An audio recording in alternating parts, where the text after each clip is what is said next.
Good evening. Thanks for watching the 10. I'm Hannah Hickman. Bernie is out sick. We're first starting off with a fire that we told you on Saturday near Parachute that flared up this afternoon with smoke visible from the Grand Junction area.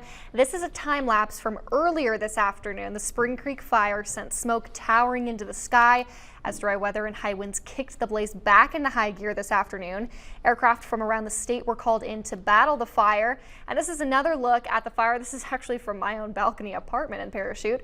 As of this afternoon, the fire was sitting on top of Battlement Mesa and had burned a little over 200 acres. It now sits at 3,000 acres that it's burned. That's from the Upper Colorado River Interagency Fire Management Unit. At 6 o'clock, there was no threat to structures in the area. That has still remained the same. And that smoke time lapse was from earlier this afternoon. What you're looking at now is video from just off exit 72 near Parachute. We're still being told no structures are being threatened, and the worst smoke impacts most likely will be between DeBeck and Parachute. Kirsten, you were out there earlier. Can you tell us what the scene was like out there? Yeah, you kind of got to see a little clip of the fire tankers we had out there dropping water and fire retardant on the areas that were ablaze.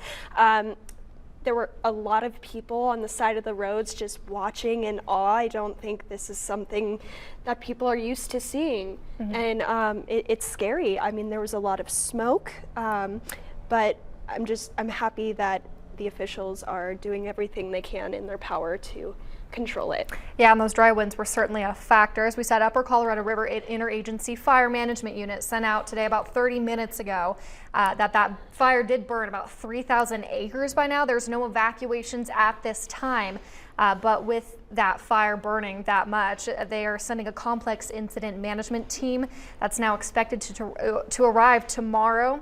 And additional air support crews, engines, and overhead are continuing to arrive to support the efforts. And I kind of want to bring in our our first alert chief meteorologist, Stephen Bowers, to talk about weather patterns and where the smoke's traveling.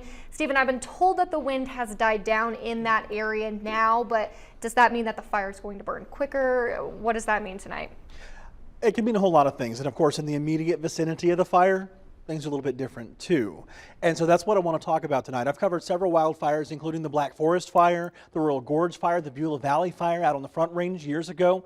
And this is something that I'm seeing that's recognizable here. Look on the radar, we can see this blue, or the green rather, that kind of starts here at Battlement Mesa. You see it kind of blow over Rifle and up to the north of Newcastle. That's the smoke plume from this fire. And we see some new smoke that's trying to bubble up. We could actually see it on the satellite too. You see that plume blowing right over Rifle and then kind of diminishing as the sun sets. Now, as we're cooling off, sometimes the smoke will start to settle down closer to the ground. You'll get a little warm layer aloft just above the ground that'll kind of trap that smoke. So that may mean some issues with visibility, and it also may be a little bit scary for the folks up around Rifle and Parachute because you may start to more strongly smell that smoke.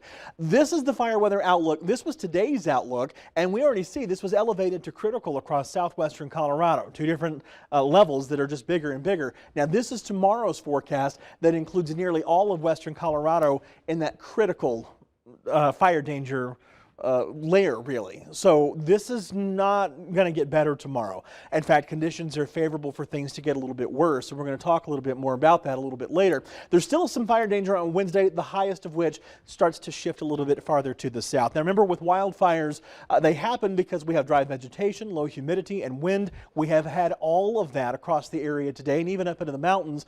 So we got the fuel, the grass, the dry grass, the oxygen is there, the heat source. Something started this over the weekend, obviously, and the dry brush and the grass just adds to the problem. So you get a little lightning, you get a small spark, and this can grow quickly when you start to add that wind to it, and it just can grow out of control. And of course, you add the terrain to this, and you have some other problems. Hannah, I mentioned that in the immediate vicinity of this fire, things can be drastically different weather-wise because the fire is so hot, it makes the air rise very quickly. So air rushes in from around it to replace that. And so in the immediate vicinity of that fire, the wind can really get significantly stronger than areas even just a mile, mile and a half, 2 miles away from that fire. So this is something that we're going to be watching closely here over the next couple of days in western Colorado. All right, thanks, Stephen. We'll certainly be keeping an eye on that for you throughout the next couple of hours and days as well.